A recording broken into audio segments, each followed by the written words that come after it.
Hello fun people, I'm Isaac Carlson, and today we're going to break down why Death hated Puss in Boots. Well, if it isn't Puss in Boots himself. Throughout Puss's journey, he's been a brave hero who fought with honor and dignity. So why then does Puss deserve to be hunted down by the White Wolf? Puss in Boots laughs in the face of death.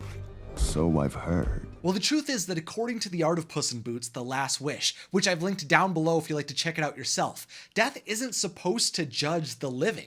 You see, producer Mark Swift explains that while they didn't present this idea directly in the film, they intended to imply that death simply appeared when people's time was up. Before Puss in Boots, the wolf had never taken his role personally before. He was just doing his job, and there's many examples of that.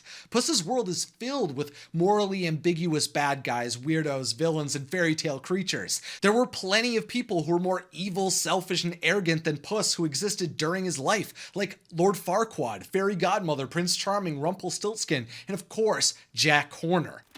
You know, I'm starting to think you don't appreciate the value of a life. What? No. Death allowed all of them to live their lives, even if that meant along the way they were ruining the lives of other people. Death never took someone's life early, and he didn't wait to take anyone's life later either. Like King Harold died before he was able to meet his cute ogre grandchildren, and before a succession plan was even installed for the kingdom of Far, Far Away.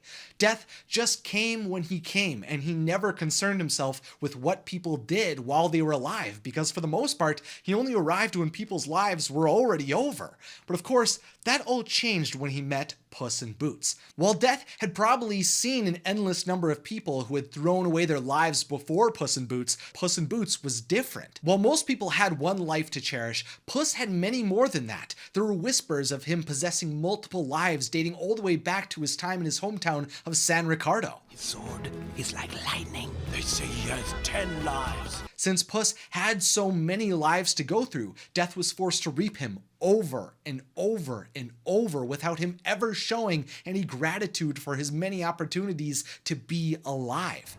I find the very idea of 9 lives absurd. No matter how many times Death appeared before Puss in Boots, he was completely ignored, which drove him crazy. He couldn't believe that even after dying on multiple occasions, Puss was still so arrogant. There seemed to be nothing anyone could do to force Puss to see his own mortality, and Death began to feel that Puss truly believed he was somehow above him. But you didn't even notice me, because Puss in Boots laughs in the face of death. I mean, think about it. Death didn't just reap bad people. He must have seen so many examples of good people who may have even been taken too young. And then there's Puss, who's a ferocious feline who was just throwing his lives to the wind. Throughout all of Puss's previous lives, he had chosen adventure over love. He left his best friends to party on the other side of the world. He prioritized his ambitions over searching for meaning. All he wanted was to be a fearless legend, which meant he was always willing to throw away another life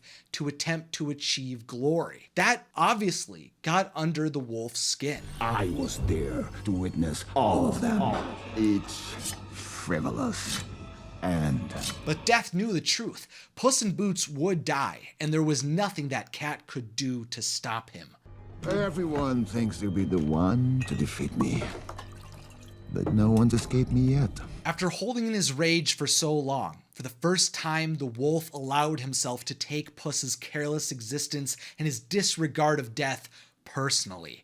Death was tired, frustrated, and angry with the little legend. So after Puss lost his 8th life after fighting the giant, he was ready to savor taking the last one. Instead of waiting around for Puss in Boots to throw his final life away, Death decided to go on the hunt.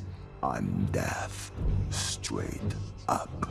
And I've come for you, Puss in Boots. After being ignored and disrespected for so long, the wolf wanted to take Puss's life himself. He wanted to be the one to show Puss that no one was above him, and he desired the reward of knowing that he was the one who ended Puss in Boots. Why don't I do us both a favor and take this last one now? Now that Death was finally working to defeat Puss in Boots, he savored every moment going after the hero. I just love smell of fear. Death had the ability to touch Puss in Boots with his sickle blade for the first time. The wolf made him bleed. He instilled fear within him and forced him to become aware of his own mortality. Every time Puss got into danger after meeting Death, he saw the wolf stalking him and knew his life was on the line. It was no longer about if, it was about when the wolf would come to take his life. After hunting Puss all the way to the wishing star, Death could have taken Puss's life. But once they fought in a furious battle and the little legend finally stared him in the face and stated that he would never stop fighting for his last life, the hunt was over. The feline the wolf had grown to despise was gone. Now that Puss had bravely confronted his death, refused to return to his careless ways, and showed the wolf the respect he deserved, Death decided to spare Puss in Boots. You know we will meet again, right? But fun people, what do you think? Why do you believe Death went after Puss in Boots? Also, if you're interested in supporting the creation of more nerdy animation breakdowns like this one, consider joining my Patreon and subscribing, because we are on our way to reach 1 million subscribers this year, and I know we can do it. With all of you by my side, I'm confident we can make this dream come to a reality. Finally, thanks for watching, and of course, have a magical day.